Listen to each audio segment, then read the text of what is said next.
Laissez passer les migrants. Je parlais du droit de passage. Il y a des migrants qui affluent en Europe. Ça déclenche toutes sortes de choses, toutes sortes de réactions dont chacune est légitime. Des gens prennent peur, des gens qui ont envie un peu d'autre chose ouvrent leur maison en beaucoup plus petit nombre, etc. Mais il y a toutes sortes de remous. Et quelque chose m'a frappé, c'est que finalement beaucoup de ces migrants qui arrivent par le sud de l'Europe, ils veulent aller dans le nord. Ils veulent aller dans les pays du nord. L'Angleterre, la Scandinavie, l'Angleterre offre des boulots et les Scandinaves ont du confort, de la place, etc. Et apparemment souffrent de solitude et ils aiment bien, ou ça leur fait du bien, de mettre un peu de mixité, de diversité, la même qui inquiète ailleurs. Bon. Et ce qui est sidérant, c'est que ils pataugent dans des camps, on les enferme, on ne les laisse pas passer. Après tout, pourquoi ne pas imaginer des corridors de passage où ils pourraient traverser des pays qui les soutiennent, qui les nourrissent passagèrement. Et tout le monde tolérerait qu'on laisse passer. C'est pas que ce soit évident de laisser passer, mais au moins c'est prendre part à un certain mouvement et ne pas les mettre devant une grille ou un mur. Ne pas les stopper. Or non seulement on les a stoppés, mais on a vendu aux Turcs les gestes honteux qu'on n'ose pas faire. On a payé 6 milliards ou 8 milliards, je ne sais pas, aux Turcs pour pouvoir leur expédier les migrants et que eux fassent le tri, etc. Il y a des aveux extraordinaires là-dedans. Ça veut dire débarrassez-nous de ces gens.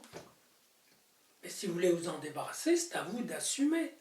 On ne paye pas des espèces d'exécutants, de sous-fifres, tout un État qui touche ce pognon et qui, voyant que les autres sont vraiment lâches et sont prêts à payer pour qu'on ne les voit pas faire des gestes discutables, il a monté les enchères.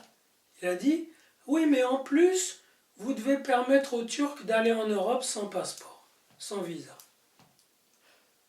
Ah oui, oui, d'accord.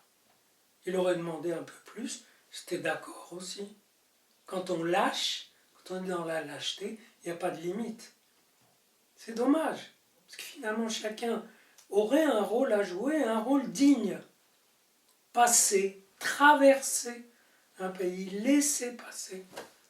Je suis un lecteur de Bible et dans la Bible, il y a un épisode comme ça quand les Hébreux sortent d'Égypte et ils sont dans le désert, ils errent 40 ans dans le désert et à un moment ils commencent à approcher de la terre promise qu'ils vont conquérir et ils demandent aux habitants de Édom, au roi de Édom, qui est près de la Judée, est-ce qu'on peut passer dans votre territoire? On va vers notre terre. On payera l'eau.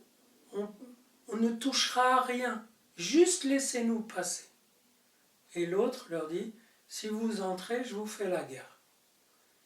Et les Hébreux, esclaves d'il n'y a pas longtemps, font le tour. Si vous connaissez la région, c'est genre 40 degrés en permanence en été.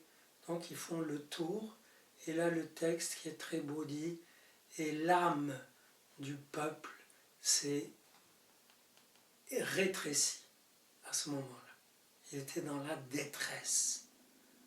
Et une bonne part de cette détresse, c'est d'avoir à faire du chemin pour rien, contourner alors qu'on peut passer. Ou c'est pour les migrants avoir fait du chemin pour rien, pour ne pas pouvoir passer. Passer, c'est un acte, un geste humain qui ouvre le passage, trouver le passage. Quand on est paumé, quand on est dans le chaos, trouver le passage, c'est un geste emblématique de la quête du destin.